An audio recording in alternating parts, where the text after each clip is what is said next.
aku jadi orang radikal nomor 2. Yang persekusi aku siapa? Sama-sama muslim. Yang jelek-jelekin orang siapa? Sama-sama muslim. Nah artinya toleransi intraagama menurutku lebih penting daripada toleransi antar agama. Contoh misalnya, kalau ada orang gak sholat dan dia bukan muslim, masa kita kemudian ngomongin, lu parah lu, gak bersyukur lu. Gak mungkin kan. Orang dia bukan muslim, tapi kalau misalnya ada orang muslim gak sholat, nah orang-orang muslim mulai punya banyak pendekatan. Ada yang bilang jangan langsung kita judge. Ada yang bilang kita harus judge, nanti besok dia mati gimana. Ada yang judge-nya dengan keras dan segala. Dan itu buat konflik tuh. Kita bisa lihat bahwasanya bagaimana pendekatan-pendekatan ini kalau dia tidak didasarkan pada sesuatu yang benar, maka dia akan terus-menerus membuat konflik. Jadi konflik tidak akan berhenti walaupun satu agama yang berkuasa. Karena bukan agama yang membuat sumber konflik itu, tapi manusia yang membuat sumber konflik. Manusianya balik lagi ke kepintaran kebaikan. Betul. Makanya bagaimana agama itu diterapkan sehingga meminimalisir konflik. Contoh ya misalnya ya, kalau kita lihat sekarang apa sih yang membuat manusia sering berkonflik? Insecure, jealous, serakah, ya tujuh dosa besar itu lah ya. Itu membuat orang. Nah, Islam mensupres semuanya itu.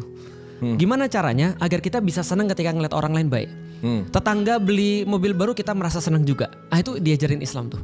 Bagaimana caranya ketika misalnya contoh, ketika kita lebih bodoh daripada orang lain, kita merasa senang.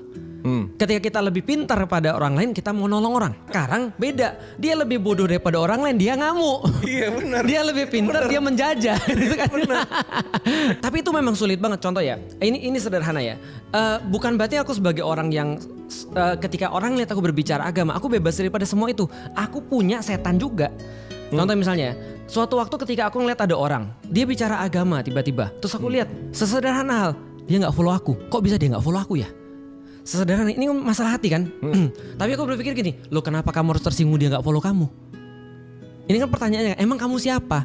Kalau kamu merasa bahwa kamu sepenting itu sehingga orang semua harus follow kamu untuk belajar, untuk bicara agama, berarti masalahnya kamu ngenalin Allah atau kamu ngenalin dirimu sendiri. Balik lagi kan, maka aku bilang ya harusnya aku seneng sih ya. Kenapa aku punya perasaan ini gak benar, ini gak bagus, aku harus hilangkan perasaan kayak gini. Itu contohnya misalnya dalam contoh kecil. Contoh banyak yang lain, ke istri, orang tua, segala macam. Ini problematika kayak gini. Ini nggak bisa diselesaikan logika bisnis. Iya benar. Tapi dengan menata hati, karena urusannya semua di sini kan ya.